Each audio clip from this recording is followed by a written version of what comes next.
네, 뉴스 스타트 오늘도 천안함 사건의 진실을 찾아갑니다. 최근 또 재판을 마치시고 또 중요한 또 증언이 나온 재판을 마치시고 저희 또 방송에 출연하셨는데요. 진실의 길 신상철 대표님 모셨습니다. 반갑습니다. 안녕하십니까? 네, 약속을 지키셨습니다. 네. 지난번 CCTV 영상 저희가 실제로 공개를 하고 그 다음 재판 끝나면 나오시고 하셨는데 그때 나온 재판이 굉장히 중요한 재판이었고 천안함 제8차 항소심 8차 재판이었죠. 네. 그 재판 이야기를 주로 나눌 텐데요. 우선 그 자료 공개를 요청했는데 이제 국방부가 거부했다는 얘기를 먼저 해주시죠. 정보 공개 청구를 했죠. 네. 우리 그 정보 공개 청구 절차를 보면 open.go.kr이라는 사이트에 들어가서 정부에서 모든 그 서류들이든지 또는 결제된 것들이든지 그러한 것을 마음껏 공개를 할 것을 요구하도록 되어 있습니다. 네. 잘 안 줘서 그렇죠. 그죠. 예, 그래서 이제 그 정보 공개 청구라고 하는 행정적인 절차가 있기 때문에 그걸 통해서 이제 천안함과 관련된 정보들을 처음에 이제 정보 공개 청구를 했죠. 네. 그래서 이제 이 천안함 사건이 이제 항소심 재판이 마무리되어 가는 시점인데 여기서 중요한 게 천안함 사고의 원인이 무엇인가 하는 부분은 가장 중요한 부분이거든요. 지금 뭐 명예훼손 사건이라고는 하지만 예를 들면 제가 뭐 누군가의 또는 국방부에 명예훼손을 했다 손 치더라도 내가 사실에 근거해서 주장을 했는지 아니면 허위 사실에 기초해서 주장을 했는지라는 부분은 분명히 재판부에서도 따져봐야 될 사안이란 말이죠. 네. 그렇다면은 사실과 허위 관계를 밝히는 것은 사고의 원인을 밝히는 것일 수밖에 없습니다. 그러다 보니 이 배가 어디서 어디로 움직였는지 소위 말하는 항적 그다음에 그 당시에 그 긴박한 상황 속에서 이 승조원들과 육상기지와 또 해군사령부와의 어떤 교신 같은 것은 어떻게 일어났는지 그런 거는 당연히 조사 대상일 수밖에 없죠. 그죠? 일단 뭐 교신이 일어난 걸 보면은 그때 상황을 가장 정확하게 파악할 수가 있고 그리고 이제 또 생존자들의 이런 그 통신 내역이라든지 또 중요한 것은 우리 백령도 서안에 보면은 초소들이 많지 않습니까? 네. 그 초소마다 소위 TOD라고 하는 촬영 장비를 다 가지고 있거든요. 그러면은 천안함이 항해 중인 것은 물론 그다음에 사고를 당해서 반파되는 순간까지 영상도 분명히 잡혔으리라고 봅니다. 예를 들면 어느 한 초소에서는 사고 순간을 발견 못했을 수도 있지만 또 다른 복수의 초소에서는 서로 오버랩되기 때문에 분명히 그런 영상이 존재해서 할 텐데도 딱 한 군데의 영상만 공개를 하고 일체 공개를 하지 않았어요. 네. 그래서 이제 그러한 TOD 정보들 모든 초소에 있는 TOD를 다 좀 공개를 해라. 그리고 이제 그 해경과 함정 간에 또 교신이 또 있었을 것이고 또 이제 수도병원에 있을 때는 또 거기서 어떤 통신이 있었을 것이고 또 천안함이 이함대에 거치됐을 때는 그 천안함에 대해서 어떠한 정비를 했는지 어떠한 수리를 했는지 왜냐하면 시간이 흐름에 따라서 천안함 외판에 발생돼 있는 여러 가지 이 스크래치라든지 그다음에 어떤 뭐 페인트 묻은 자국이라든지 이런 부분이 시간이 갈수록 계속 그거를 손을 봤어요. 손을 봐서 거의 나중에는 뭐 구분이 안 될 정도로 녹까지 다 털어내버리는 그런 상황까지 왔는데 그래서 그 일자별로 다 내놓으라고 이제 요구를 한 거죠. 거기다가 또 이제 소위 말하는 천안함을 반파했다고 말하는 1번 어뢰. 그 1번 어뢰는 처음에 국방부에서 5월 20일입니다. 2010년 5월 20일 처음 유리 케이스 안에 넣어서 이것이 바로 스모킹건이다라고 국민들한테 공개를 하고 난 다음에는 처음에 전쟁기념관에다가 그걸 비치를 해놨습니다. 근데 전쟁기념관에 유리 케이스 안에 넣어놨는데 우리 네티즌들이 가만히 있었습니까? 어디 이 마이크로 카메라를 가져가서 구석구석 찍어가지고 이 안에서 뭐 무슨 가리비가 나오고 말이죠. 그다음에 그 모서리에서는 그 멍게 유생들이 쭈르륵 나오고 심지어 이상한 알 수 없는 해양 생물체의 시신 어떤 이런 죽은 사체 그것이 여기저기서 발견이 되고 그런 것들이 이제 자꾸 이제 발생하니까 이거 정말 진짜 맞나 이게 과연 가에서 삼천도 폭발이 일어났다고 하는 그 어뢰가 맞나 하는 그런 의문이 제기되니까 국방부에서는 그 어뢰를 국방부 조사본부에다가 창고에다 넣어버렸어요. 비공개로. 네, 비공개로. 그다음에 이제 현장에는 모조품을 하나 갖다 놓고 그다음에 평택 이함대의 천안함 옆에 보면 기록관이 있거든요. 거기에도 모조품이 하나가 있습니다. 그래서 저는 제가 요구하는 것은 천안함 선체를 공개한 것처럼 올해도 공개를 해라. 공개를 해서 누구나 볼 수 있도록 해야 되고 그것이 형평성에도 맞는 거 아닙니까? 천안함을 공개해서 왜 올해는 공개를 못하냐 말이죠. 그랬더니 이번에 이제 그 답신이 오기를 이 정보 공개는 하게 되면 열흘 내에 답을 주게 돼 있어요. 그러니까 열흘 내에 답을 주게 돼 있는데 열흘 내에 기간이 모자라면은 열흘을 더 연장할 수 있습니다. 그러니까 20일 이내는 답을 줘야 돼요. 제도적으로. 그래서 20일 만에 온 답은 군사 기밀이다. 그다음에 또 교신 기록이나 통신 기록이나 이런 부분들은 개인 사생활에 해당하는 영역이다. 그 핸드폰 통화 내역까지 요구하셨던 거죠? 그렇죠. 그리고 이제 그 의뢰 같은 경우는 뭐 적성 물자다.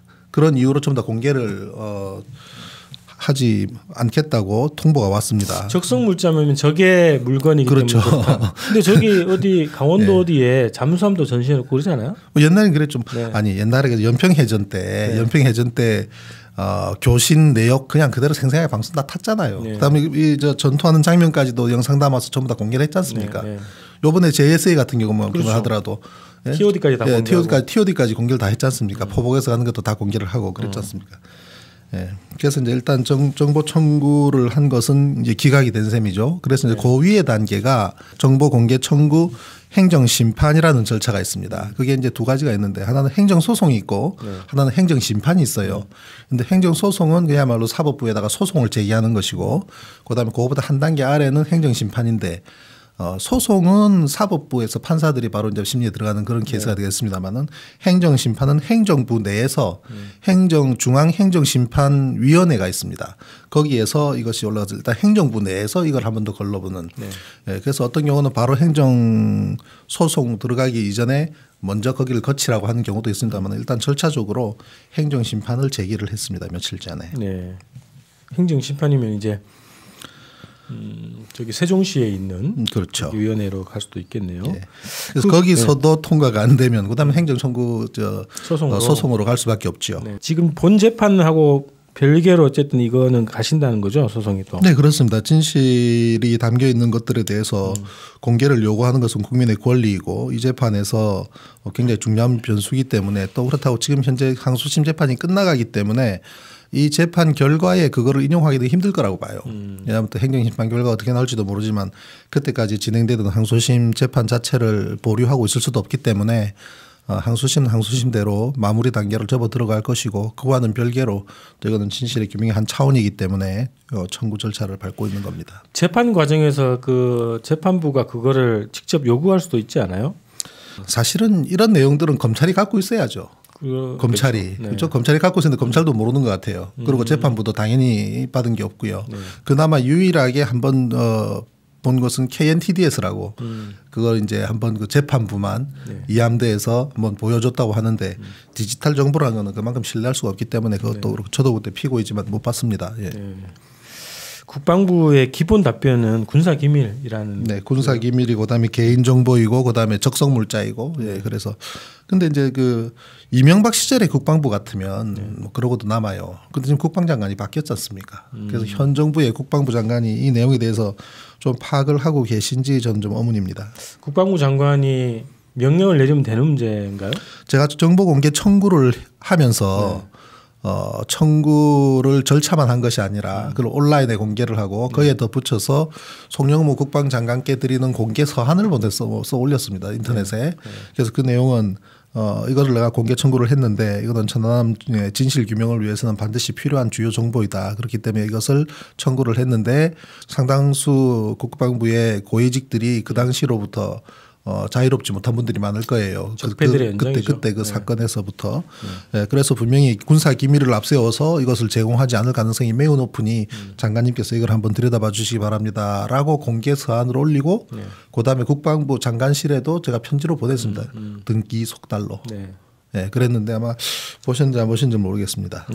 자, 이제 재판 얘기를 좀 해볼게요. 14일 날 진행된 8차 공판에서 중요한 증언들이 많이 나오는데 핵심적으로는 88 수중 개발이라고요? 네. 그 당시 인양 업체라고 부르죠. 저 한미 인양 업체입니다. 한미. 함수가 아니라 한미. 3월 26일 날 사고가 난 이 배를 4월 12일 날 처음 수면 위로 올라오게 됩니다. 그게 이제 한미고 함수는 그로부터 한 보름 뒤인 25일 4월 24일, 25일 양일간 작업을 거쳐서 25일 날 처음 수면 위로 올라오거든요.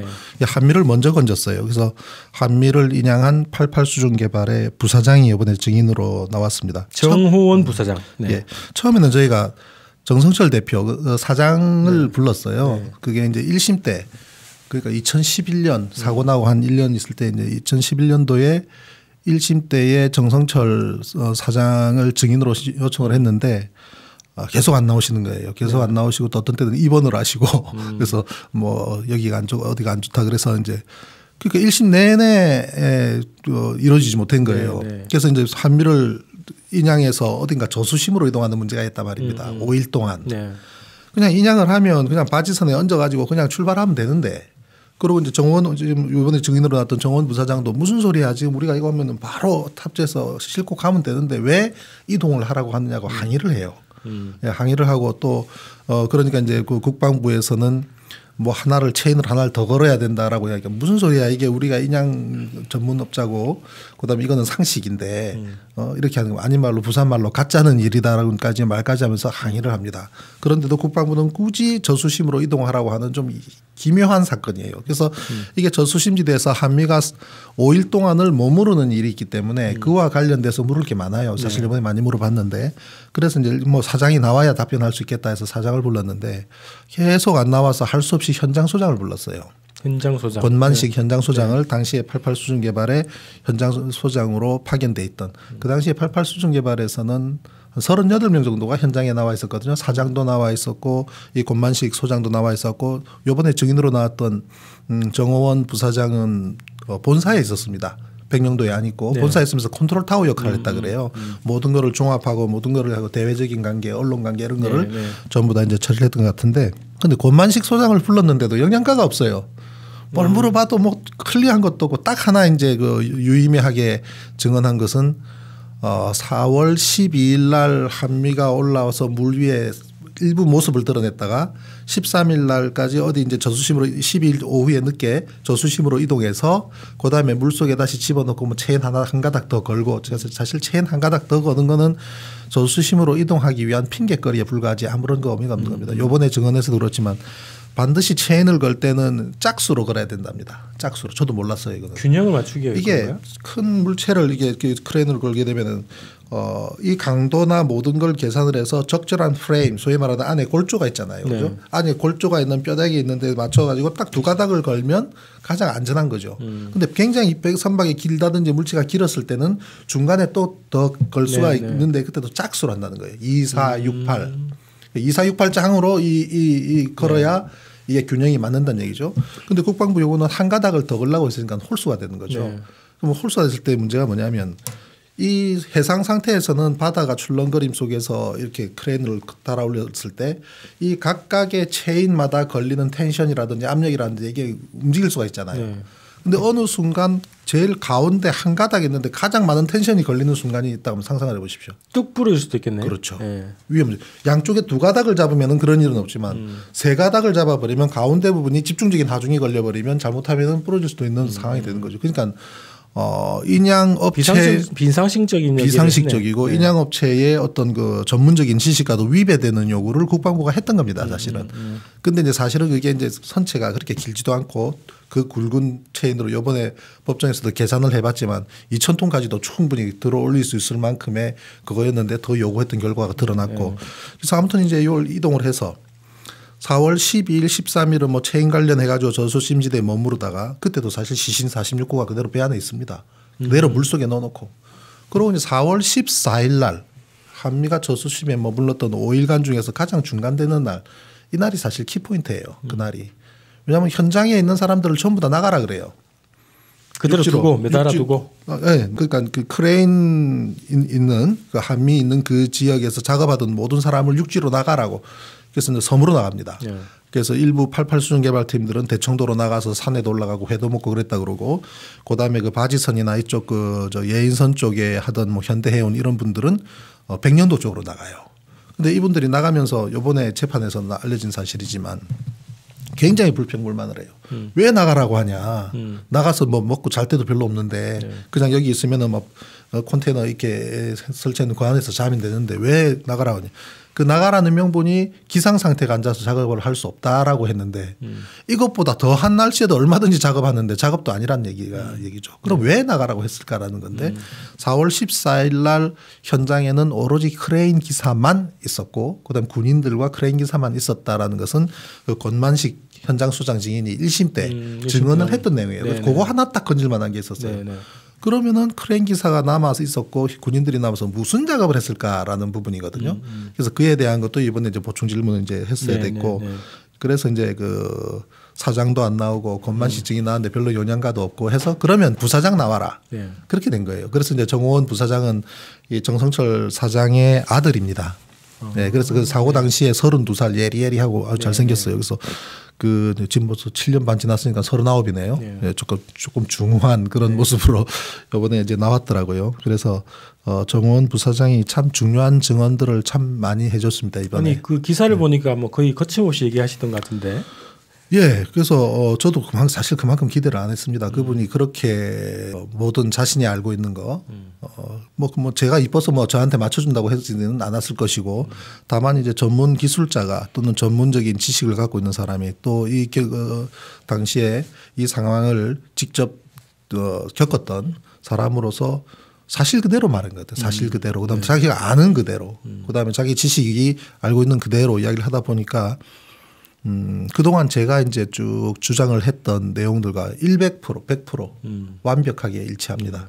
모든 과정이. 전율이 딱 이렇겠는데. 네, 그래서 뭐 단 한 가지라도 저와 생각이 다른 부분이 없을 정도로 어떤 경우에는 너무 죽이 잘 맞아가지고 사전에 둘이 만나서 짰나 싶은 생각이 들 정도까지도 전이 돼서 한 가지 걱정되는 것은 또 어떤 또 불이익을 받게 될지가 사실 현업에 지금 계신 거죠? 그렇죠. 88 수중 개발이라는 회사는 인양과 관련해서 우리나라 최고의 기술을 가진 회사입니다.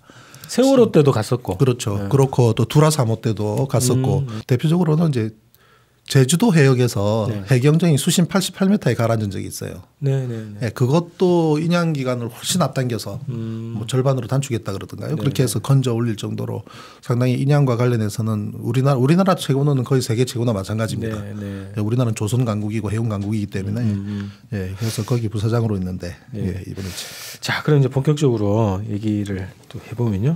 어뢰 폭침 논란이잖아요. 7년 동안 어뢰 의자 폭침됐다. 근데 정호원 부사장님 어떤 얘기를 하신 거예요?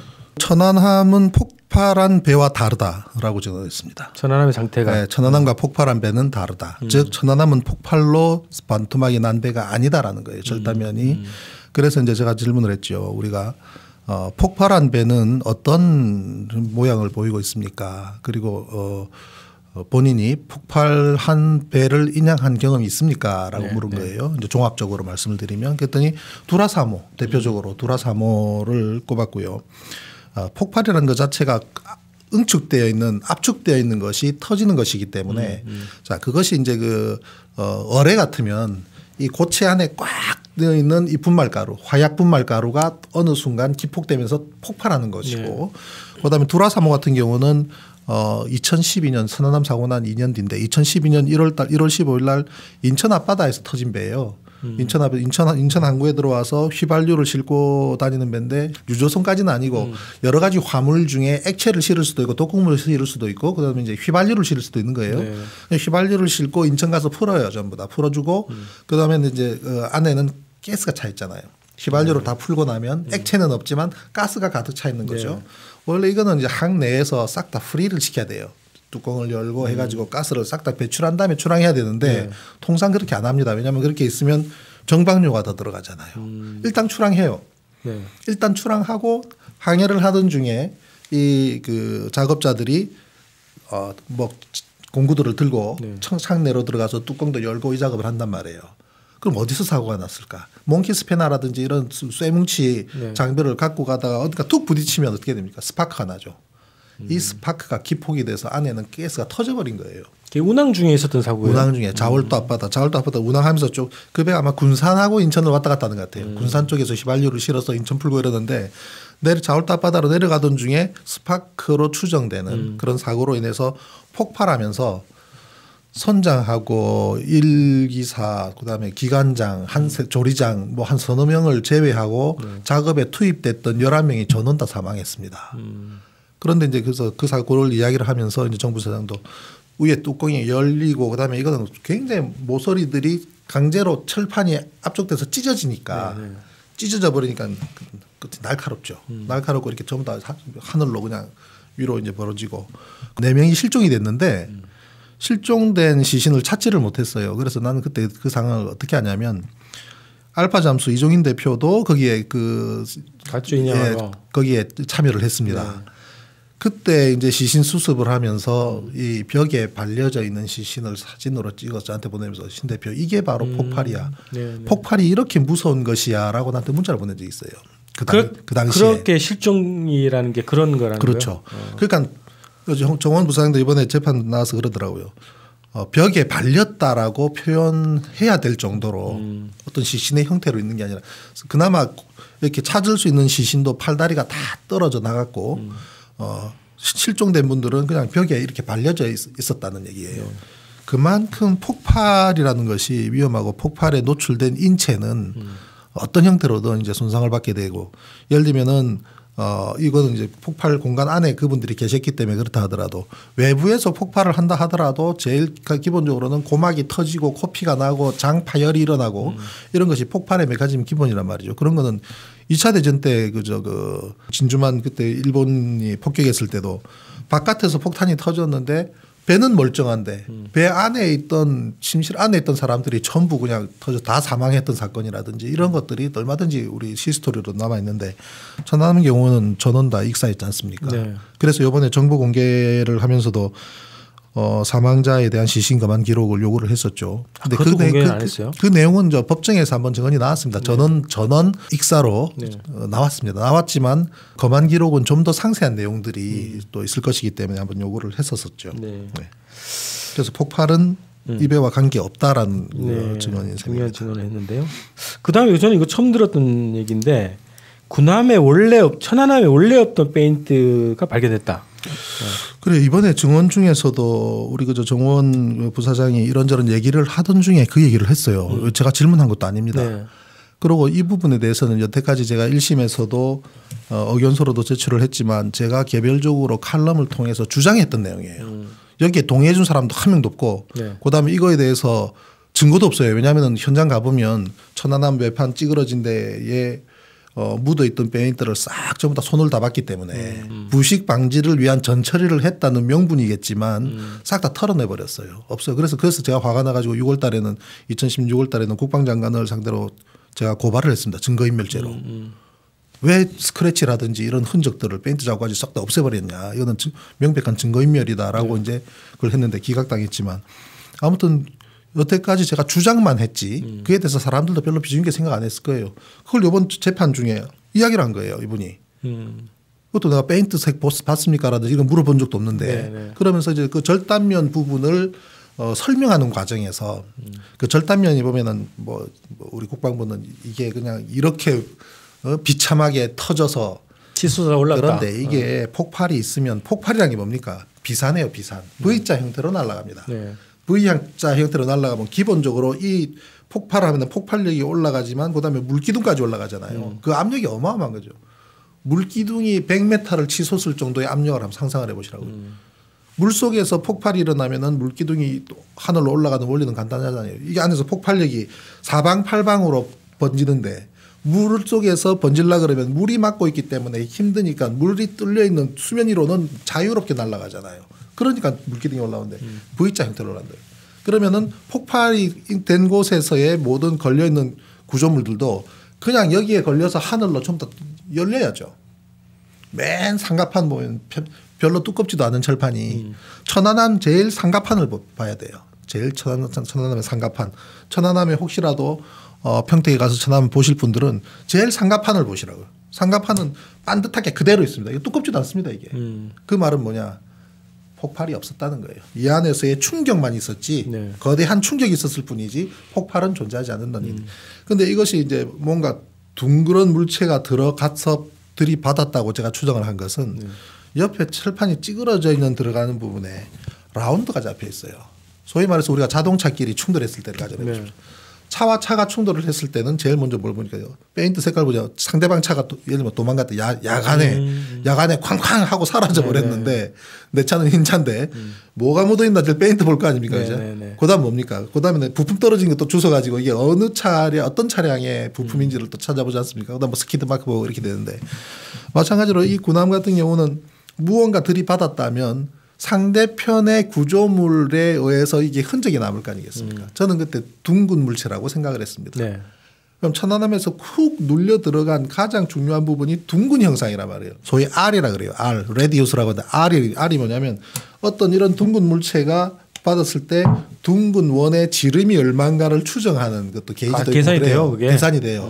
이 면의 둥근 면의 각도를 추정하면은 이 반지름이 어느 정도 되는 구 형태인가를 알 수가 있습니다. 이게 만약에 우리가 과학적으로 이 천안함의 충돌한 상대방을 찾기 위해서라면 그 작업을 하면 상대편의 앞주둥이가 둥그런 물체의 어느 선박인지도 특정 가능할지도 몰라요.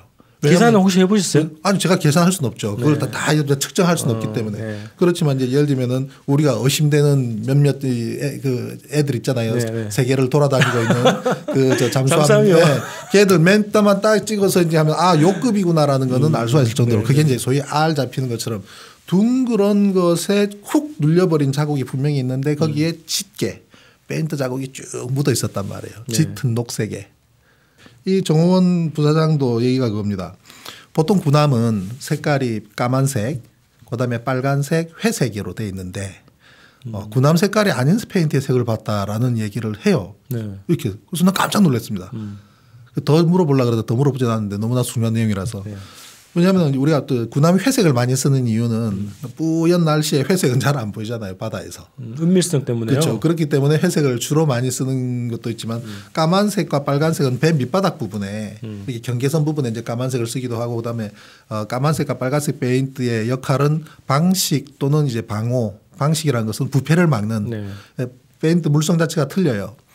안티 파울링이라 그래가지고 이제 뭐 그다음에 따개비라든지 이 해양 물체들 조개라든지 불가사리라든지 이런 것들이 들러붙지 않도록 독성을 가진 것은 방호 도료라 그래요. 방호 오염 방지하는. 그래서 그런 페인트들은 이제 까만색 또는 이제 빨간색의 도료 색깔인데 그래서 천안함에는 까만색, 회색, 빨간색밖에 없단 말이에요. 그 색깔만 페인트가 들어가는데 그와 다른 색상의 페인트가 있었다. 그거는 분명히 어디 와서 문질은 모르죠. 고래가 문질렀을까요? 뭐 아무튼 그런 다른 색상이 묻어 있는 거죠. 그래서 저는 그게 짙은 녹색의 페인트색이었고 그 부분은 지금도 사진으로 남아 있습니다. 근데 이분은 어떻게 그 원격으로 이렇게 지휘하셨다는데 거기 보고를 받으셨나 보네. 영상, 사진 이런 것들을 실시간으로 전부 그래서 무슨 역할을 했냐고 현장에는 없었다고 하지만 무슨 역할을 했냐 그러니까 컨트롤 타워 역할을 했기 때문에 모든 거를 전부 취합하고 종합하고 하는 그다음에 지시하고 그걸 했던가 봐요. 그 젊은 나이에. 이게 굉장히 중요한 증언인데. 주권방송이 미랄영농조합법인과 함께 우리밀 라면을 판매합니다. 수입산 밀이 아닌 완전 토종 호밀과 안진뱅이 밀로 만든 건강한 우리밀 라면입니다. 아이들에게도 어르신들께도 안심하고 요리해줄 수 있는 착한 라면입니다. 주권방송 홈페이지 배너를 클릭하셔서 착한 장터 페이지를 들어오시면 여러가지 종류의 라면을 주문하실 수 있습니다. 이곳에서 주문하시면 주권방송의 후원이 됩니다. 주권방송의 청자 여러분들께 안심하고 보내드립니다.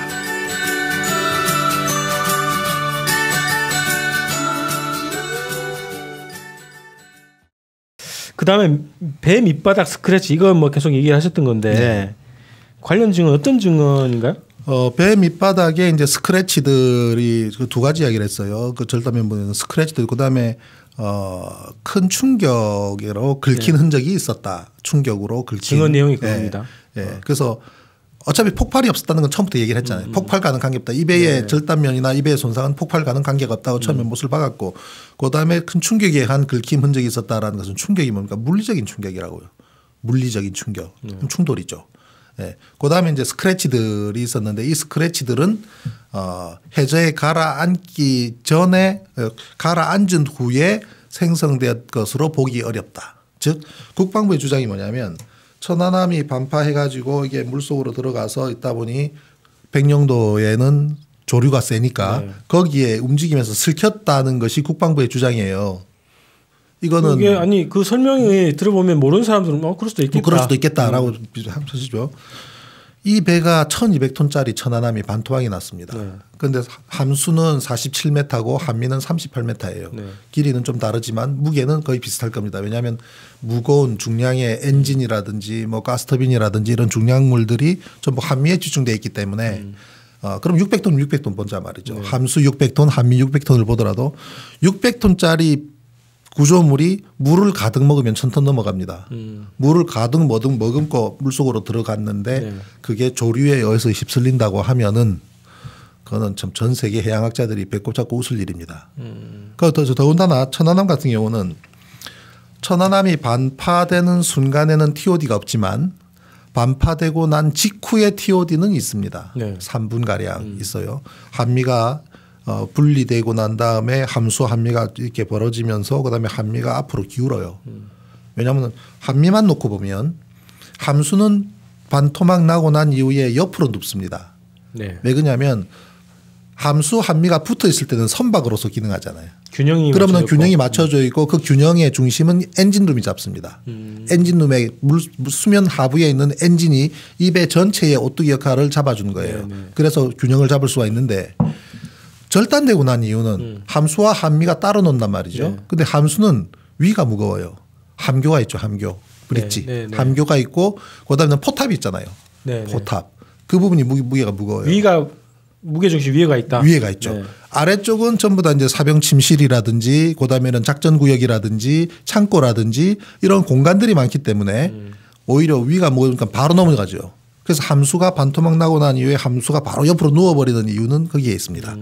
그리고 또 함수 쪽에는 보이드 스페이스라 그래가지고 예를 들면 제일 함수 앞에 뾰족한 부분이라든지 이런 데는 만약에 선박이 충돌했을 경우를 대비해서 앞쪽은 빈 공간으로 두는 공간들이 절대 공간이 있습니다. 네. 그래서 세월호 때도 함수가 오래 떠 있었잖아요. 네. 선수가. 네. 마찬가지로 천안함 때도 함수가 16시간 무려 22분 동안이나 떠 있었을 수 있는 것도 함수 쪽에 있는 공간 내에 있는 공기 부력이 잡아주기 때문이에요. 그래서 함수는 옆으로 들어 눕고 그 이후로 16시간 떠서 밑으로 흘러내려갔고 함미 같은 경우는 반토막 나가는데 속이 뻥 뚫려버렸잖아요. 네. 그러니까 급속하게 침수가 되죠. 그러니까 불과 3분도 안 돼서 가라앉았는데 가라앉는 메커니즘도 함미가 반토막 나고 앞부분이 먼저 가라앉아요. 왜냐하면 기관실 있잖아. 기관실 뒤쪽은 후타실이 있고 프로펠러가 있고 있지만 그래서 결국은 앞으로 쑥 가라앉으면서 뒤에 프로펠러를 꼬리를 하늘로 두고 이렇게 내려갔단 말이에요. 네. 자 이렇게 내려가면 여기서 한 바퀴 돌까요? 안에서 아니라 그대로 쭉 내려가요. 수심 47m. 47m 수심물에서 이게 앞으로 기울어지면 이대로 쭉 내려가면 어떻게 쿵, 쿵, 끝. 쿵, 끝. 그러면은 그 1,000톤 가까운 무게가 그 해저 지반이 그 부분은 샌드입니다. 그 지역이 뻘과 샌드, 모래와 뻘이 이렇게 어우러져 있는 그런 지형에 이게 내려갔다 앉으면은 그대로 박혀버려요. 밑에. 그거 끌어내려면 이제 소위 말해서 크레인으로 이제 해야 되는 작업이지. 그러면은 거기서 앉아있지 이게 뭐 쓸리고 어떻게 되고 할 수도 없죠. 네네. 그다음에 또 스크래치의 형태를 보면 이 배가 함미 같은 경우는 옆으로 한 약간 기울어진 상태로 내려가 있어요. 반듯하게 쓴 게 아니고 함수 같은 경우는 옆으로 누워 있었고 90도 누워 있었고 함미는 비스듬하게 이렇게 내려가 있어요. 그럼 비스듬하게 내려가서 쓸렸다고 치더라도 그 모양이 안 난다. 땅에 닿은 곳만 해야지 여기서 배 밑에 전체다가 스크래치가 발생할 수는 없는 거죠. 아니 두 가지인데 하나는 이게 스크래치가 이 좌초해서 초기에 좌초 그러니까 네. 반파되기 전에 좌초를 하면서 스크래치가 발생하고 거기서 2초해서 나가서 있다가 47m 수심 부근에서 충돌을 해서 반토막이 났는데 좌초할 당시에 발생한 스크래치를 좌초 충돌이 아니라 폭발 한 방인데 반토막 나고 난 다음에 물속에 들어가서 스크래치가 났다고 주장하는 것이 국방부의 주장인데 네. 지금 이제 정원 부사장은 배 밑에 스크래치는 해저에서 발생한 것이 아니다. 해저에서의 발생한다 한 것으로 보기는 어렵다라고 이제 그 증언을 그러면 함으로써 그 스크래치라는 게 두 가지 종류라는 거네요. 좌초의 스크래치 그리고 충돌의 그렇죠. 스크래치. 배 밑바닥에 있는 거는 좌초의 스크래치죠. 네. 근데 절단면에 나타나 있는 이런 그저 긁힘 현상은 무언가의 충격에 의해서 네. 무언가의 충격에 의한 긁힌 흔적이라고. 그러니까 그 증언을 하신 거네요. 그렇죠. 이번에. 그걸 증언했죠. 네. 자, 그 다음에 인양 작업 중에 작업자 휴대폰까지 압수했다. 예, 뭐 그 이런 때문에 작업자들이 굉장히 반발이 심했다 그래요. 막 항의를 하고 심지어 멱살잡이까지 했다 그러는데 국방부에서는 주장하기를 여기서 작업하고 있는 내용을 사진을 찍어서 집으로 전송을 한다든지 또는 뭐 지인들한테 보여준다든지 했을 때 그것이 외부로 유출돼서 언론기관에 가고 하게 되면은 곤란하다. 그렇기 때문에 저는 휴대폰을 압수하겠다고 했다는 거죠. 그러고 그러면은 우리는 뭐 사실 뭐 작업 끝나고 나면 뭐 합니까, 그죠? 뭐 집에 통전해두고 또 핸드폰 갖고 놀기 좋은 게 얼마나 많습니까, 그죠? 네, 그런데 그걸 해야 되는데 그런 걸 일체 못하게 하니까 난리가 났죠. 그러면 우리는 어떻게 하란 말이냐, 그러니까 그러면 꼭 통화하실 필요가 있으면 주변에 있는 군인들한테 요청하면 주겠다. 네. 이건 어떻게 보면은 개인 통신의 자유를 심각하게 침해한 무슨 뭐 일이라고 계약서를 하죠. 쓰고 들어간 것도 아닐 텐데. 거기에는 뭐 각서를 씁니다. 근데 저도 뭐 조사할 때 그걸 썼지만 뭐 기밀사항 뭐 이런 거 통신보안 뭐 이런 것들에 대해서 일단 각서를 쓰게 됩니다. 네. 자, 그 다음에 한미를 바지선에 싣고 평택항으로 이동 작업할 때 선체를 조금 만들어서 외부에 보이지 않게 하라. 군의 지시가 있었다 이런 증언이에요.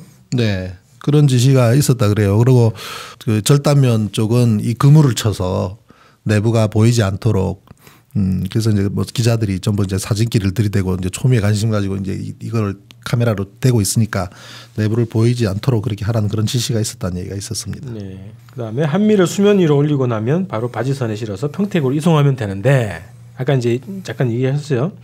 국방부에서는 저수심 지역으로 이동하라 이런 요구를 해서 이 부사장이 굉장히 반발했다고. 문제는 이제 그 저수심 지역이 어딘가라는 문제인데 네. 소위 말하는 제3의 부표 기억나십니까? 네. 제3의 부표 용트림 바위 앞 네.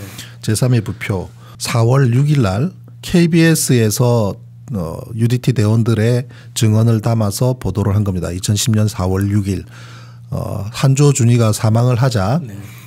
그 내용을 취재하기 위해서 KBS 기자들이 바로 백령도로 들어갑니다. 3명의 기자가 황현택 기자, 최영윤 기자, 이병도 기자 이 세 분이 들어가서 제일 먼저 UDT 대원들이 현역이 아닌 예비역 UDT 대원들이 도우러 들어갔는데 그분들한테 관심을 가져요. 이 기자들이. 그래서 그 UDT 대원들한테 가서 무슨 작업을 하는지 물어보고 그다음에 어디에 기숙을 하고 있는지 물어서 그 UDT 대원들과 같은 집에 머뭅니다. 참 대단한 기자들이에요. 네. 그래서 그 머물면서 낮에는 취재를 하고 밤에는 작업하고 들어온 UDT 대원들하고 한잔하면서 형님 동생 하면서 친해져 가지고 모든 상세한 내용들을 다 취재를 해요. 그랬더니 함수는 저쪽에 있고 함수는 저쪽 여기가 용트림바예요. 네. 함수는 저기 가물가물 보이지도 않아요. 뭐 함수 부표 하나 띄어놔도 거리가 뭐 한 3, 4km 돼버리면은 보이지도 않아요. 한미는 저쪽에 있는데 왜 요 앞을 자꾸 들락달락 하느냐 이거죠. 이 앞을. 자맥질을 한 거지. 거기 들어가고. 그랬더니 그 UDT 대원들이 여기 뭐 시커먼 물체가 들어있다는 거예요. 그것도 한 60m 되는 물체. 한미가 47m고 함수가 38m면은 60m하고는 거리가 멀거든요. 그래서 여기 이게 뭐 있냐 그랬더니 여기 이제 시커먼 물체인데 한조가 여기서 죽었다는 거예요. 그래서 어떻게 하냐 그랬더니 내가 처음 왔을 때 한조가 여기를 자기가 찾았다는 거예요. 언제 찾았느냐? 29일 날 어군 탐지기로 찾았다는 거죠. 28일 날 함수함이 다 찼습니다. 26일 날 가라앉은 배를 26일 날 밤바다에서 가라앉았는데 함수는 어디로 떠내려갔는 게 16시간 22분이나 우리 작전사령부에서 체크하고 있었습니다. 그런데 결국 들어갔는데도 못 찾는다 그래요. 우리 군은. 한미는 사고 지점에서 불과 180m 지점에서 가라앉았습니다. 180m면은 우리 천안함이 88m거든요. 네. 2배 거리. 천안함이 88m짜리 천안함이 반토막 나서 큰 덩어리 하나가 겨우 180m 옆에 가라앉았는데 이틀 동안 못 찾는답니다. 네. 아무튼 그런데 여기에 있는 물체는 한조가 직접 29일 날 함수 함이 전부 28일 날 다 찾는데 네. 29일 날 어군 탐지기를 이용해서 찾았다니까 이 물체는 함수함하고는 전혀 관계없는 물체예요. 거기에 갔더니 두 팔 벌려 둥그런 해치가 있고 거기 들어갔더니 소방호수가 얽혀 있고 그런 이야기 증언한 거예요. 네. 그러니까 이제 이 기자들은 뭔가 있다. 여기에 이상한 물체가. 그래서 제3의 부표, 제1부표는 함수, 제2부표는 함미, 제1, 제2가 아니기 때문에 제3의 부표라는 이름을 달고 네. 한조준이 지금 여태까지는 한조준이가 함수에서 사망한 거라고 공식 발표했거든요. 네. 군에서는. 근데 함수가 아닌 다른 곳에서 숨졌다라는 걸로 4월 6일 날 특종 보도를 합니다. 네. 그런 다음에 하루 만에 정정 보도는 아니에요. 국방부가 이에 대해서 항의를 하고 국방부가 이거에 대해서 뭐 어떻다라고 반론을 제기했다라고 보도를 하는 것으로 사실 마무리가 되는데 엄청난 압박이 있었죠. 그래서 KBS는 그 세 기자를 전부 지방으로 전출하고 심지어 방송통신위원회에서는 기자들과 사회부 차장까지 전부 다 방송통신위에 회부를 해가지고 상당 기간을 그때 그 시달림을 받습니다. 네. 그리고 나중 결국은 이제 또 강윤기 PD 같은 경우는 추정 60분 또 방송통신위에서 하고 결국은 소송까지 가서 이기기도 했어요. 그게 이제 KBS의 보도 내용인데 아무튼 그 문제의 제3의 부표 그 있는 그 위치 거기를 그 지역 인근 지역을 한미를 달고 이동을 해서 그 근처에다가 한미를 넣어두고 5일간을 머무른 겁니다. 총 그러니까 인양을 하고 며칠이죠. 그래서 여기까지 온 게? 인양 그러니까 사고는 3월 26일이고 제3의 부표 논란이 불거진 게 4월 6일이고 네. 그 뒤로 일주일 뒤인 4월 12일 날 그 한미를 가지고 그 인근 지역에다가 가서 머무르게 되는데 이 부분은 사실 천안함 재판하고 직접적으로 지금 연결 짓는 부분은 없어요. 왜냐하면 천안함에서 사건에서 지금 다루고 있는 부분들은 명예훼손과 관련된 거 제가 주장한 것들 이런 부분이지만 제3의 부표 이 부분은 어떤 면은 재판과는 별개이지만 천안함 진실을 구성하고 있는 굉장히 중요한 핵심인데 네.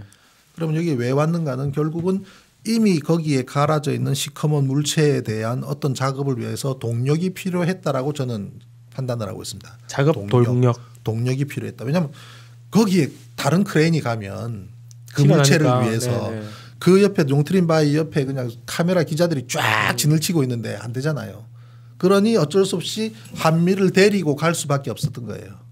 그리고 그 D-Day가 바로 4월 14일인데 4월 14일, 4월 12, 13, 14, 15, 16, 16일 날은 저쪽으로 그 평택으로 이동을 하거든요. 네. 그 딱 중간 날짜인 4월 14일 날 현장에 있는 모든 한국 작업자들은 섬으로 내보내고 대청도와 백령도로 내보내고 현장에는 군인들과 크레인 기사만 있었다. 그리고 그날 하루 4월 14일 날 한국 작업자들이 전원 철수하고 난 이후 가장 바빴던 사람은 미군이었습니다. 미군 칠함대 홈페이지 보면 헬기도 뜨고 단정들 다니고 난리도 아닙니다. 날씨가 기상 상태가 나빠서 한국 사람들 작업 못 한다고 했지만 우리 법정 증언으로는 날씨 괜찮았다. 그 정도 날씨는 뭐 얼마든지 작업할 수 있는 날씨였다고. 미칠함대 홈페이지에 나와 있는 날씨를 봐도 알아요. 뭐 그럭저럭 단정히 다닐 정도니까 네. 황천도 아니고 세상 상태가 나쁘지도 않고 그날 하루는 미군이 엄청나게 바빴던 날입니다. 그 현장에서. 그래서 이 부분에 대한 이 퍼즐을 네. 언젠가는 풀어야 되겠죠. 언젠가는 풀어야 되는데 이번에 이제 이 정원 증인이 나와서 이거를 그럼 저수심으로 이동한 곳의 위치는 어디냐 해서 위치에 대해서는 이 언론사마다 각기 다른 보도를 한 몇 개 사진이 있어요. 그 사진을 갖다 걸고 어느 거에 가깝냐 했더니 지적을 하는 것이 용트림 바위에서 가까운 지점으로 하고 용트림 바위가 거리가 어느 정도냐라고 물었더니 저기까지 헤엄쳐서 갈까 할 정도로 가까운 거리였다. 즉 제3의 부표 위치와 거의 유사한 그 지점을 지적을 해서 그 연관성과 그다음 거기서 작업했던 내용에 대해서는 언젠가는 베일이 벗겨져야만 이 천안함 진실에 모든 그 퍼즐이 다 맞춰지는 거라고 저는 생각을 합니다. 그러니까 정원 부사장은 이게 기본적으로는 딱 물에 뛰어서 바지선 신고 그냥 평택으로 가면 끝. 그렇죠. 네. 그랬어야 돼요. 그런데 날씨도 안 좋고 크레인 하나를 체인을 하나 더 걸어라. 그래서 걸어가지고 이제 하는데 왜 저수심으로 이동을 시키며 거기에 4일 5일간 머물 또 거기서 근데 또 프로펠러도 문제까지 생기는데 네. 배를 탑재를 해서 얹게 되면 이 배를 얹을 수 있는 바지선이 준비를 해오거든요.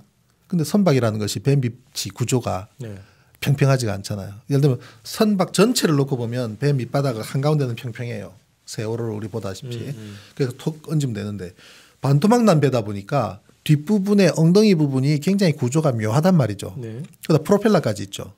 더구나 천안함 같은 경우는 군함이다 보니까 프로펠러가 기선보다도 조금 튀어나와 있습니다. 무슨 얘기냐면 고속정리 그렇죠. 때문에 그렇죠. 이 배 밑바닥과 프로펠러까지를 쭉 있는 선을 베이스라인 기선이라고 한다면 상선 같은 경우는 이 배 밑바닥의 기선보다도 프로펠러가 안쪽에 있어요. 뭐 상선이 더 위쪽으로 올라가는 상선은 추진력만 주면 되기 때문에 고속을 요하지 않기 때문에 이 배 라인보다도 위쪽에 프로펠러가 존재해요. 그러니까 엉덩이 뒤에 숨어 있는 거죠. 네. 공무니에. 그래서 그냥 프로펠러 돌아가면서 배를 추진을 주는데 군함 같은 경우는 속도를 추진하려고 그러면 프로펠러를 더 깊이 남겨야 되는 부분이 있습니다. 그러다 보니까 베이스라인보다도 무려 한 몇십 센치 더 튀어나올 정도로 날이 튀어나오게 이렇게 돼 있어요. 네. 그러면 이 프로펠러 날까지도 감안을 해서 거치대의 높이를 준비해 와야 됩니다. 바지선이. 그럼 이거는 기본적으로 군에서 바지선 업자한테 이거를 거치대를 준비해 오라 그럴 때 선박 도면을 먼저 주게 되는 거죠. 준비가 되면 그걸 보고 이제 맞춰서 이렇게 세워야 되는데 어디서 에러가 났는지 모르겠지만 설계 도면을 안 줬든지 아니면 줬는데도 바지선 업체가 준비를 제대로 못했는지도 모르겠지만 거치대가 낮게 준비되어 온 겁니다. 거치대가 낮게 준비해 오다 보니까 천안함 한미를 툭 던지니까 프로펠러가 땅바닥에 닿아버린 거예요. 이 바지선 갑판 위에 닿아버린 거예요. 그럼 어떡합니까? 이런 경우는 뭐 FM대로 하려고 그러면 다시 들어 올려서 크레인 옆으로 돌린 다음에 이 거치대를 더 얹어야 되는데 없잖아요. 그러면 육지에서 더 갖고 오라 그래야죠. 네. 그럼 다른 바지선에 싣고 와가지고 또 막 얹어야 되는데 문제는 시간이죠. 하루가 갈지 이틀이 갈지 이거는 작은 끝다봐야 합니다. 그러니 어떻게 해요?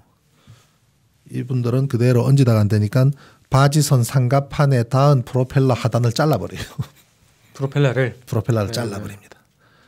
프로펠러라는 거는 천안함 프로펠러가 휘어져 있잖아요. 네, 네. 그 자체로서 이 사고의 원인을 구성하고 있는 굉장히 중요한 증거물입니다. 천안함의 프로펠러는.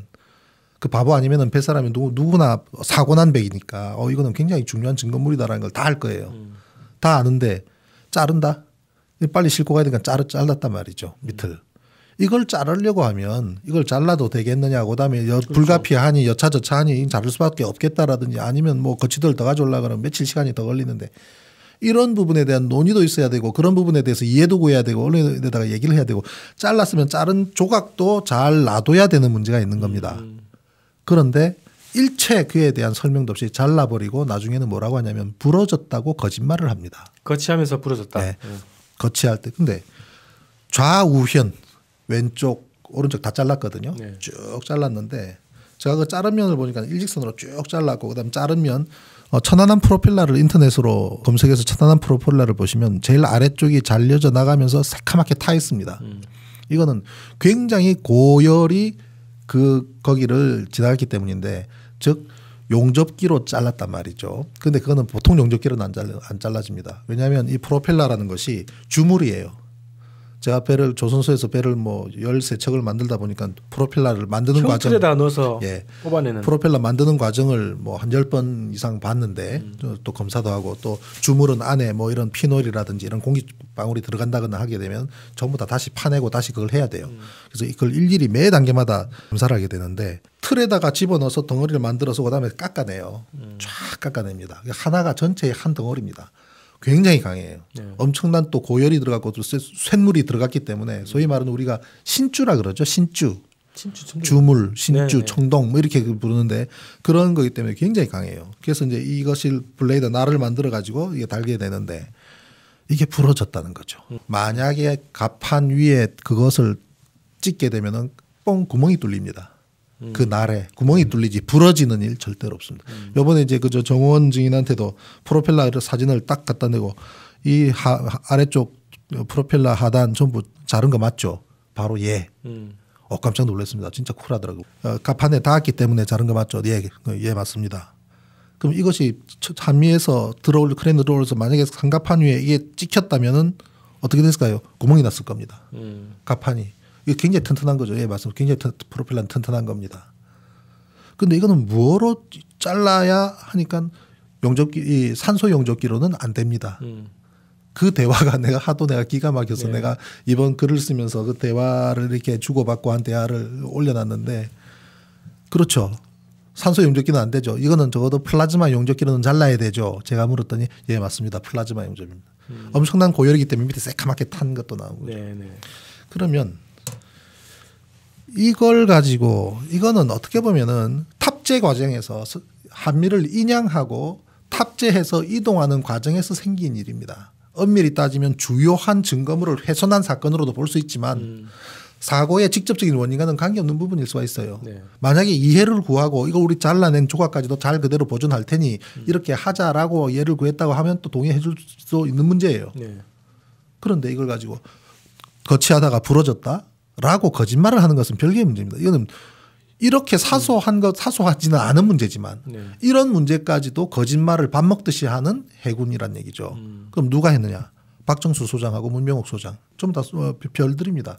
법정에서 증인으로 나왔을 때 1심에서 제가 이 사진을 제시하고 물었습니다.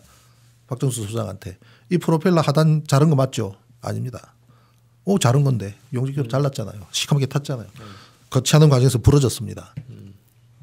두 분 다. 왜냐하면 이 정도를 프로펠러를 자르라고 명령할 사람은 적어도 뭐 현장에서는 할 수 있는 사람은 별들밖에 없을 거예요. 그죠? 별들, 장성들이 지시를 했겠죠. 자기들 나름대로는 이걸 다시 거치대를 위에다가 하고 뭐 하고 하면은 시간이 하루가 갈지 이틀이 갈지 모르면은 그죠? 뭐 하는 거야? 소리 듣겠죠. 그러니 잘라버리고 깔끔하게 용감하게 씩씩하게 잘라버렸죠.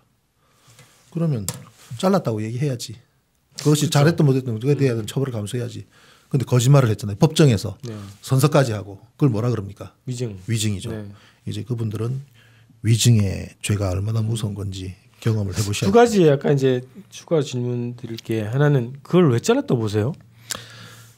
이게 프로펠러가 닿으면은 거치대가 배를 못 받치는 겁니다. 네. 네, 거치대 자체가 낮기 때문에 프로펠러가 이렇게 닿기. 그래서 제가 진실의 칼럼에다가 뭘 했냐면 한미를 허공에 이렇게 들고 있을 때의 형상. 그래서 프로펠러가 밑으로 튀어나와 있는 것을 그대로 두고 그다음에 최종적으로 자르고 난 후에 탑재한 형상을 놓고 두 개를 합성을 해요. 네. 프로펠러를 그대로 합성을 하면 바지선 가판위를 적어도 40-50cm는 뚫고 들어갔어야 탑재가 되어 있는 것이 정상입니다. 그래서 이미 잘라내고 정상적으로 탑재를 했죠. 그 사진하고 합성하면 바지선 가판 위를 40-50cm 파고 들어갔어야 된다. 즉 그만큼은 잘라내야만 탑재가 가능하다. 즉 이 바디 자체의 거치대들이 배를 온전히 받쳐줘야 되는 거죠. 그 무게를. 그렇지 않으면 프로펠러가 모든 무게를 지탱해야 되는 불상사가 생기죠. 그럼 이동하다가 프로펠러가 작살나든지 샤프트가 부러지든지 전체가 무너지든지 하는 문제가 발생하죠. 그럼 그는 그 군인들의 무지막지함인가요? 뭐 이제 그에 대한 책임을 져야 되겠죠. 네. 아까 이제 그 지나간 질문인데요. 바지선을 저수심으로 이동하라고 명령을 했고, 네. 그다음에 며칠 머물렀다가 이제 평택항으로 이동을 했다고 하는데 신 대표님 보시기에 한미를 크레인에 이렇게 매달고 저수심 지역으로 왜 갔을까 추정하시는 게 뭔가요? 제가 이제 그 추정 중에서 가장 이 부분에 대해서는 이제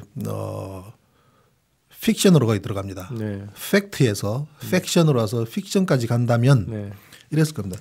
거기에 처박혀 있는 그물체, 제3의 부패 아래에 가라앉아 있는 그물체를 어떻게 처리할 것인가를 놓고 저한테 미션을 준다면, 저한테 이거를 어떻게든 노출되지 않고 처리를 하라고 미션을 준다면, 일단 그 아까도 말씀드렸지만 해저 지반 자체가 뻘과 모래들이 뒤죽박죽된 그런 지형이기 때문에 선박이 이렇게 쭉 들어가서 닿아버리면 애지간해서는 그 애지간한 힘 가지고는 움직이게 할 수 없습니다. 네. 상당한 동력이 필요합니다. 물론 크레인이 와서 달랑 들으면 좋겠지만 그게 안 되잖아요. 할 수가 없잖아요. 드러나니까. 그죠, 드러나니까. 그러면은 작업하기 좋은 공간까지는 어떻게든 끌어와야 되잖아요. 물속에서 질질질 끌어올더라도 네. 구석에 처박혀 있는 거는 어딘가로까지 작업하기 좋은 공간까지는 끌어와야 되지 않습니까? 그러려면 어떻게 동력이 필요하잖아요. 동력. 네. 동력은 거대한 윈치가 있거나 크레인이 있거나 야간에 물속에서 동력을 이렇게 이용을 하면 알 방법이 없잖아요. 아주 미세한 속도로 하면 뭐 새벽 서너 시쯤 해버리면 모르잖아요. 그래서 그 동력으로 어딘가 처박혀 있는 물체를 적당한 곳까지 이렇게 줄줄이 끌고 나올 수 있는 힘의 역할이 필요했고, 그다음에 물속에 있는 거를 처리를 하려고 그러면 두 가지 방법이 있을 겁니다.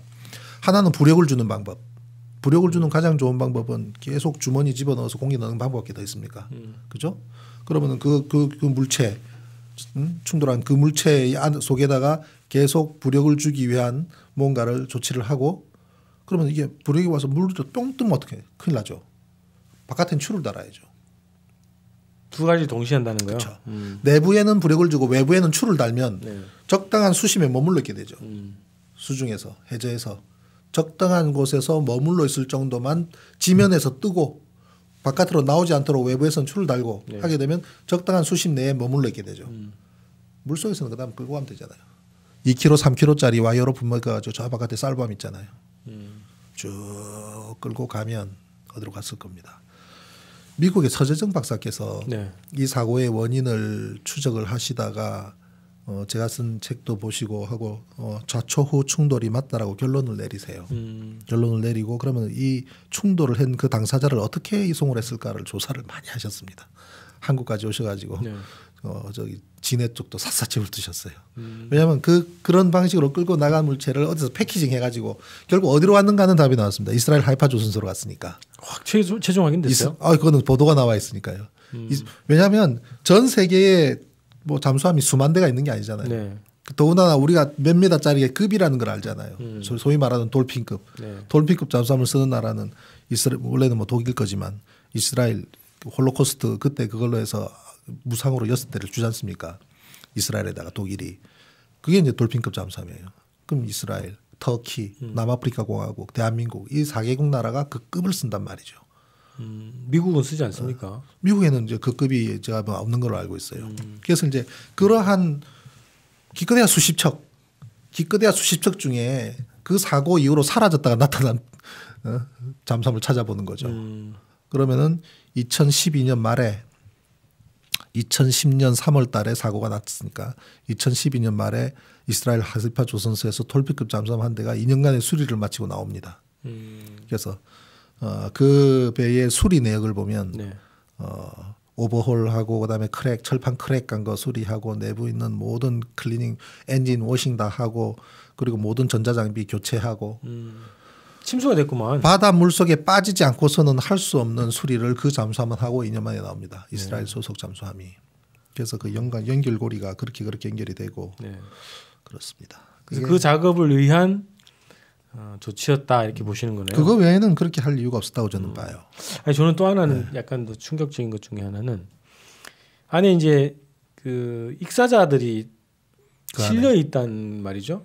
그럼 최초에 원래 천안함 말입니까? 아니면 저쪽 배 말입니까? 천안함 얘기예요. 천안함 예, 그러면 46명. 우선 이게 시신을 이렇게 인양을 해야 되는 거 아닌가? 이동하기 전에. 그러니까 처음에 이제 4월 12일 날 배를 이동을 하면서 한미를 살짝 수면 위에 난 다음에 그 상태로 쭉 이동하잖아요. 네. 사실 그때부터가 난센스죠. 이게 선박이 한미가 600톤이고 물이 500톤을 먹었다고 해도 네. 이미 반토막 난 배니까 여기저기 다 뚫려 있잖아요. 딱 들어올리면 서서히 그냥 천천히 물 위로도 천천히 올리면 물 다 빠집니다. 네. 내부에 있는 뭐 이불에 묻어 있는 물이나 목재가 물을 먹은 그런 경우는 뭐 어쩔 수 없지만 그 외에 잔존물은 싹 다 빠집니다. 그다음에 아주 고여 있는 그런 곳은 배수 펌프를 얼마든지 배수하면 됩니다. 네. 그래봐야 달랑 5,600톤밖에 안 돼요. 더 줘봐야 650톤. 그 정도 톤수 같으면 기다렸다 그대로 바지 싣고 가면 되는 거죠. 근데 가지 않고 그쪽으로 크레인과 함께 그 지역으로 가야만 하는 어쩔 수 없는 불가피한 사정이 그들에게는 있었던 거죠. 그래서 그 부분이 사실은 천안함의 진실의 연결고리에 매우 중요한 부분입니다. 왜냐하면 그 다른 제3의 물체와의 연결고리가 거기서 발생하기 때문에. 아니 그래서 뭐 저는 거기 시신을 바로 인양하지 않은 것 자체가. 그리고 시신은 4월 15일 날 14일 날인 그 미군이 엄청 바빴던 날. 미군이 엄청 바빴던 날도 우리 시신은 그 물속에 그대로 있었던 거예요. 네. 그러다 그 다음 날인 4월 15일 날 한미가 처음으로 수면 위로 모습을 드러내면서 바지선으로 올라오게 되고 그러면서 이제 그 시신 수습을 이렇게 하게 되죠. 네. 그리고 참 그날이 참 4월 12일 날 한미가 처음으로 수면 위로 모습을 드러내는 날의 의미가 또 하나 큰 게 있는 게 네. 토마스 에클스라는 양반이 미국의 합조단장인가요? 미국 측 합조단장이죠. 네. 미국 측 단장이죠. 네. 조사단장. 토마스 에클스라는 분이 우리나라 언론에 처음 나오기도 전에 언론에 이 토마스 에클스가 미국 TV의 조사단장으로 한국에 왔다라는 보도가 YTN에 처음에 나오는데 네. 그 보도가 나가기 며칠 전에 이미 한국에 와서 이미 백령도에서 이렇게 다 둘러봅니다. 그리고 한미가 처음으로 수면 위로 올라오는 그날 본국에다 이메일을 보냅니다. 네네. 이메일을 보내는데 배 밑바닥도 제대로 안 본 상태예요. 배 옆면만 본 상태예요. 이 배는 비접촉 폭발이고 뭐 수면하 뭐 얼굴만 해서 폭발한 것으로 추정된다라고 본국에 메일을 보냅니다. 네네네. 그게 이 사고의 원인 결과로 처음부터 끝까지 그대로 고하는 거예요. 함수도 안 올라왔고 한미 이제 겨우 물 묻어가지고 수면 위로 모습 드러내게 하는 그 시점에 이 사고의 원인을 확정해서 미국에 이메일을 전송하고 그 전송한 이메일의 내용이 처음부터 끝까지 이 사고의 원인으로 그냥 못이 박혀버려요. 비접촉 폭발. 네. 그러니까 그렇게 연결을 하다 보니까 청와대에서는 처음에 VIP 메모를 해가지고 뭐 이 북한에 뭐 공격에 의한 것으로 몰고 가지 마라 이렇게 얘기했다면서요. 초기에 미국 국무성의 공식 입장도 이거는 단독 사건이지 관련이 북한과의 그런 관련성이 없다라고 한미 훈련 중에 일어난 그냥 사건이다 예, 이렇게 얘기했죠. 예. 그러고 이제 계속 북한과의 관련성을 계속 거부를 하고 부인을 합니다. 미국이. 물론 미국도 어떻게든 이 사건에 인볼브가 돼 있다 보니까 참 곤란한 지경에 처해 있지만 그래도 북한과의 연결성을 거부를 하는데 어디서부터 변화가 일어나냐면 일본 후텐마에서부터 변화가 일어나요. 후텐마 기지 이전 사건 예. 논란이 있었죠. 일본의 후텐마 기지, 오키나와의 후텐마 기지를 그 당시에 하토야마, 일본의 네, 하토야마 정권이 민주당 정권이었죠. 우리나라 왜 이게 장기 주둔을 하냐. 그래서 오키나와의 이 미 공군 기지를 이전시키자라고 해서 밀어붙입니다. 그리고 착착 진행 중이었어요. 그랬는데 천안함 사건이 딱 나고 처음에는 미국 무성에서도 북한과의 관련성을 아니다라고 하다가 이것 봐라. 일본에서 이거 자꾸 하니까 일본에다가 일본의 보수 측 인사들을 부추겨서 바로 옆에 나라에 있는 적석 국가가 이런 일을 벌이는데 미군 기지가 이전돼도 되겠느냐는 논리가 먹혀 들어가기 시작한 거예요. 일본에서. 그게 불길처럼 확 일어나면서 일본의 보수 세력이 다시 힘을 얻게 되면서 결국은 하토야마 물러나죠. 네. 그러면서 미국이 처음으로 북한 관련성을 공개적으로 거론하기 시작한 게 일본에서부터예요. 후텐마 기지 이전. 잘 그 사건 자체를 활용을 했죠. 결국엔 그 처리가 됐지 않습니까? 그러니까요. 네. 네. 사실 오이사 조치라는 것도 이명박 대통령이 저는 지금도 그랬는데 이명박 대통령은 김태영 장관하고 어쨌든 이 사건을 조작한 당사자로서의 책임을 면치 못하겠지만 김태영 장관이 주도적으로 이거를 계속 그렇게 밀어갔고 초기에는 이명박 전 대통령도 잘 몰랐던 거라고 저는 봐요. 잘 내용 모르면서 그냥 휩쓸려 이제 갔는데 그래서 5월 24일 날 전쟁기념관에서 소위 말하는 오이사 조치를 이제 하죠. 네. 그러면서 지금 북핵 위기까지 쭉 왔지 않습니까? 이에 대해서 한국하고 미국은 사과해야 돼요. 조작된 결과를 가지고 봉쇄하는 선언을 하고 또 결국 개성공단 완전히 폐쇄까지 가는 상황까지 왔지 않습니까? 그 나중에 어떻게 그걸 간다냐. 살인국가로 만들어 놓고. 그럼 지금 현 정부에서는 어떻게 해야 될 것인가. 오히려 나는 이것이 장기 적금 들었다고 생각하고 일단 오이사 조치부터 해제를 한다면 그러면서 천안함 문제 우리 같이 공개 테이블에 얹어보자. 여러 차례 북한에서도 얘기했지 않습니까? 공동조사하자. 심지어 북한, 중국, 한국, 미국 사자간에 조사하자. 심지어 모든 그러면은 관련 증거물들을 판문점에 가져와서 놓고 조사를 하자까지도 이제 제안을 했지만 다 거부를 했지만 지금 그래도 문재인 정부잖아요. 그렇다면 전향적으로 일단 오이사 조치부터 해소를 하고 그다음에 우리 모든 문제를 테이블에 놓고 논의를 해보자. 우리가 북핵 문제를 우리가 주도해야지. 나중에 그냥 멍하게 있으면은 중국하고 미국이 주도해서 가버리면은 그야말로 식스바디 토크가 아니라 쓰리바디 토크, 세 사람 간에 서로 협의해버리면 우리는 그냥 왕따 돼버리는 거 아니겠습니까? 이 문제도 북핵 문제까지 가려고 그러면 현재 우리가 북핵을 그대로 동결하는 것부터 시작을 해서 접근해 나가고 그런 것을 하려고 그러면 소위 말하는 오이사 조치. 지금 이제 칼 858기 몇 주기죠? 네, 이제 30주기입니다. 네. 사실 북한에 대한 테러 지원국가 지정 1호가 칼기 사건입니다. 네, 네. 그러면 신성국 신부님이 강하게 주장하는 북한의 소행이 아니다라고 하는 그런 것이 만약에 진실이 드러나게 되면 그 나라를 테러 지원국 지정을 했던 1호만 하더라도 우리가 잘못 짚었다는 얘기가 되는 거 아니겠습니까? 천안함 진실 드러나면 오이사도 잘못했다는 얘기 아니겠습니까? 이거 나중에 어떻게 감당하려고요? 네, 이제 추가로 마무리를 좀 해야 되겠는데요. 정 부사장님이 언론에 그동안 뭐 불만의 인터뷰를 많이 하셨다고 초기에 그러네요. 이동하라 그러니까 네. 무슨 소리야. 심지어 부산말로 가짜는 일이다. 이거는 우리한테 이거는 인양업계의 상식이다. 네. 그냥 싣고 가면 돼요. 뭐 트레인 하나 더 걸라고. 걱정하지 마시라고. 이렇게 여러 차례 인터뷰를 했는데도 계속 가라고 요구를 하고 뭐 어떤 압박을 줬는지 모르면 결국은 이제 이동을 하잖아요. 그래서 이제 상당히 참 젊은 사람인데 자기 주장도 강하고 또 소신도 굽히지 않는 그런 게 있다고는 생각을 했지만 이 법정 증언에 나와서 있는 그대로 자신이 보고 느낀 것, 생각한 것, 또 경험한 것, 자기가 알고 있는 지식에 관한 얘기를 하나 가감 없이 솔직하게 이야기한 걸 보고 사실 천안함 1심 재판과 항소심 재판을 통해서 많은 증인들이 나왔지만 물론 이제 저한테 우호적일 분들도 계세요. 그리고 그분들은 다 진실을 말한 분들이죠. 예를 들면 서재정 박사, 이승원 박사라든지, 그다음에 안동대학교의 정기영 박사님이라든지, 뭐 그런 분들은 전부 다 사실대로 본인의 과학자의 양심대로 다 있는 그대로 말씀을 하신 거죠. 그렇지만 이제 정 부사장 같은 경우는 어떻게 보면은 국방부와 함께 작업한 당사자로서의 증인인데 그런 소신 있는 발언을 하기 쉽지가 않거든요.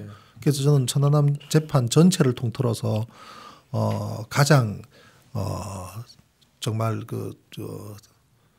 진실 그 이상의 증언을 해준 증인이라고 제가 이제 그런 표현을 했는데 정말 감사합니다. 그리고 이제 걱정되는 것은 그로 인해서 또 이 국방부가 어떤 압박을 준다든지 외형적인 그런 걸 준다든지 하는 것에 대한 우려가 없지 않아 있습니다. 그래서 그거는 이제 우리 국민들 그리고 우리 네티즌들이 지켜나가야 할 부분이고 우리가 봐야 될 부분이라 봐요. 그리고 이제 1심, 2심 통틀어서 한 75명 정도의 증인이 이렇게 나왔는데 사실 이 사건에 제가 피고인이다 보니까 저한테 유리한 증언을 해줄 수 있는 증인 자체가 많지가 않아요. 소신 있는 과학자 몇 분들 말고는 그런 생각은 나고 같아도 증언석에 쓰는 건 싫다는 사람이 대부분이기 때문에 그러다 보니 제가 증인으로 신청한 대부분의 증인들이 군인들 아니면 저한테 불리한 증언을 해줄 것이 명백한 분들을 증인으로 신청할 수밖에 없었던 거예요. 그러면 이제 우리 또 변호사분들께서 또 그런 말씀도 하세요. 분명히 신 대표한테 불리한 증언할 것이 뻔한 사람을 왜 증인으로 신청하느냐라는 문제가 생겨요. 여러 차례. 그럼 저는 그러죠. 그분이 어떤 말을 하고 그다음에 어떤 생각을 가지고 있고 어떤 거짓말을 할지까지도 기록으로 남겨야 된다. 왜냐하면 여기에 조사위원으로 참여한 분들이나 이 조사 전체 이 진실 규명하는 것에 참여한 단체든 국방연구소든 이 사람들은 자기들의 얘기를 사법부에서 사법적인 기록을 통해서 진실을 적혀 있는 과정은 반드시 필요하다. 대표적인 경우는 예를 들면 이제 김종현 한국 선급협회, 케할 선급협회 연구원 같은 경우는 저는 조사위원으로 제가 참여를 하면서 그분도 조사위원으로 하는데 한국 선급협회의 대표로 조사위원으로 온 분이 어떤 조사를 했으며 어떤 생각을 갖고 있으며 한국 선급협회라는 공적 기관은 천안함 사건에 대해서 어떠한 공적인 입장을 갖고 있는지 굉장히 궁금한 거예요. 그리고 그분의 증언을 기록하고 싶은 거예요.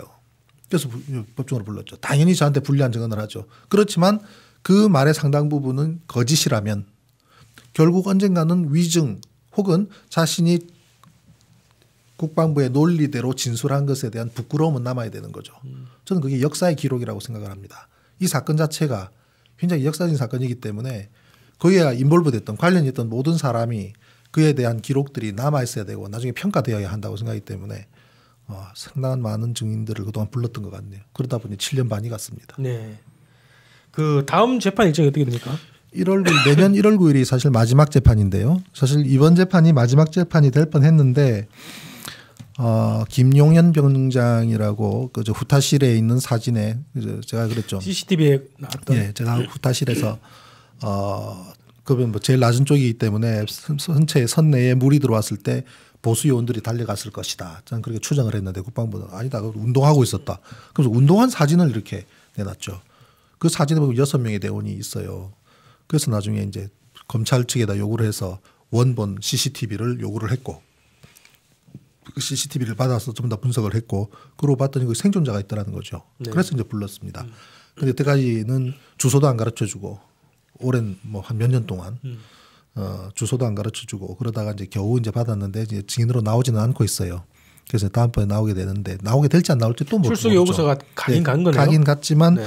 이번에는 안 나왔고 다음번에 나올지는 모르지만 아무튼 그 CCTV 영상 안에 많은 내용들이 있습니다. 그거는 만약에 증인으로 안 나오게 되면 뭐 네. 우리가 별도의 어떤 의견서로 내야 될 수밖에 없지만 CCTV의 생명이 뭡니까? 날짜와 시간입니다. 네. 우리가 블랙박스를 보더라도 날짜와 시간이 없는 CCTV는 그 자체로서 증거 능력이 없는 거죠. 요번에 낸 CCTV에는 시간만 있고 날짜가 없어요. 저 편집을 한 거네요. 명백한 편집이죠. 시간만 있고 날짜가 없다. 즉 그 날짜가 아닐 가능성이 굉장히 매우 높다는 것이고. 그게 검찰이 제출한 거 아닌가요? 그렇죠.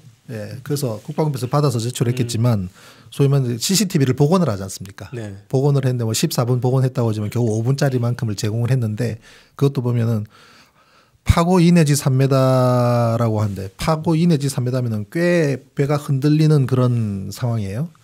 거기서 대원들이 역기를 들고 26번 내지 32번의 역기를 들고 발 한 번 안 띄고 운동을 해요. 불가능하죠. 그 정도 파고 2 내지 3m면 운동 못하게 합니다. 운동하러 가는 것 자체를 금지시켜요. 다치겠죠. 그러다가 역기 안고 넘어지면 어떡하려고. 땅바닥에 놓은 아랭이 넘어지지도 않아요. 그다음 물을 마시는데 물컵에 마실 때는 출렁출렁 하는데 테이블 위에 얹어놓으면 물 수면이 변화하지도 않습니다. 그리고 그건 굉장히 시끄러운 에어리예요. 엔진 소리에 프로펠러 돌아가는 소리, 타기 움직이는 소리 하면 캉캉캉캉하고 굉장히 시끄러운 에어리인데 가라고도 저쪽에 있는 사람과 편하게 대화를 합니다. 누가 보더라도 항해 중인 상황이 아닌 영상이 들어있는 거를 그 사고 직전의 영상이다라고 국방부가 제출한 겁니다. 명백한 거짓말이죠. 검찰도 속았다고 볼 수 있겠네요. 요거는 검찰은 분석 안 했을 거예요. 만약에 그게 검찰이 조작돼 이 있다면. 천안함 사건 자체를 수사할 마음이 있었으면 네. 7년 반 안 왔습니다. 1년 만에 다 끝났습니다. 수사할 마음이 있었다면 국방부와 함께 이 작업을 해왔기 때문에 지금까지 그러니까 분석 안 했을 겁니다. 검찰도. 그래서 이거는 나중에 공적으로 국가수에다가 요구를 해야 되고 아니면 우리가 저 파도 2 내지 3m 때 군함 뒤에 가서 타보면 압니다. 그럼 그 제출한 그 영상에 나오는 사람들이 다 죽은 병사들이라고 추정해서 6명 중에서 5분은 돌아가셨어요. 네. 그리고 유일한 생존자가 있는데 그 대원을 증인으로 신청을 했죠. 신청을 했는데 지난번에 안 나왔고 오는 1월 9일 날 재판에 나올지 안 나올지는 뭐 기다려 가봐야 되겠습니다. 다 죽은 병사들이다라고 해서 공개했던 그 사진 아닌가요? 아니요 그런 그 후타실의 영상이다라고만 했지 뭐 사망 생존과 사망 관계를 이야기한 적은 없습니다. 국방부에서 다만 네. 이제 그 후타실에 있는 영상이다. 운동하던 장면이다. 전부 다 운동복을 입고 있으니까. 그 당시에는 아무런 뭐 소위 말하는 좌초 이런 것도 없었고 평화로웠다는 것을 말하기 위해서 후타실에서 운동하는 사진 컷을 냈는데 그 컷은 CCTV의 일부분이고 그것은 제가 추정하기로 당일 항해 중이 아닌 어느 정박한 날짜 저녁에 네. 운동하던 장면이라고 저는 생각합니다. 야 드디어 이제 그러면 이제 내년 1월이 마지막 재판. 예, 마지막 재판이 네. 끝나면 이제 검찰은 이제 거기 농고에 들어가겠죠. 네. 그러고 이제 구형을 할 거고요. 그러면 한 2월 달, 3월 달 돼서는 이제 선고가 나오겠죠. 네. 항소심. 그러면 이제 그다음 대법원 가지 않겠습니까? 만약에 제가 유죄가 되면은 제가 항소를 해야 되고 상고를 해야 되고 무죄가 나오면 검찰에서 또 안 하겠습니까? 네. 그러면 대법원까지 가게 되면은 그래도 2018년 중에는 마무리가 될 것 같습니다. 어쨌든 그 이번 재판에서 나왔던 유리한 혹은 뭐 새로운 증언들이 재판의 결과와 또 관계없이 천안함 사건의 진상을 밝히는 또 새로운 또 출발점이 또 될 수도 있겠어요. 이번 뭐 정호원 부사장의 증언이 사실 단 하나라도 저의 생각과 배치되는 게 없을 만큼 완벽하게 일치했다고 해서 그것이 판결 결과를 좌우하리라고는 기대하지 않습니다. 네. 여태까지 뭐 그렇게 따지면은 지난 7년 반 동안 무수히 많은 내용들이 드러났지만 국방부든 뭐 검찰이든 그에 대해서 귀 기울이지도 않았고, 그래서 이제 그런 부분들보다는 이런 것을 펼쳐놓은 것이 언젠가는 우리가 이 진실을 다 조합을 하는 데에 다 자료로서 이제 쓰임 받겠죠. 그래서 그만큼의 역할이 제가 할 수 있는 역할인 것 같아요. 알겠습니다. 우리 그 다음 재판 이후에 또 시간을 잡아서 또 모셔야 되겠죠. 재판 결과를 가지고 한번 얘기하는 시간 준비를 해보겠습니다. 오늘도 신상철 대표님과 함께 천안함의 진실을 찾아봤습니다. 고맙습니다. 네, 고맙습니다.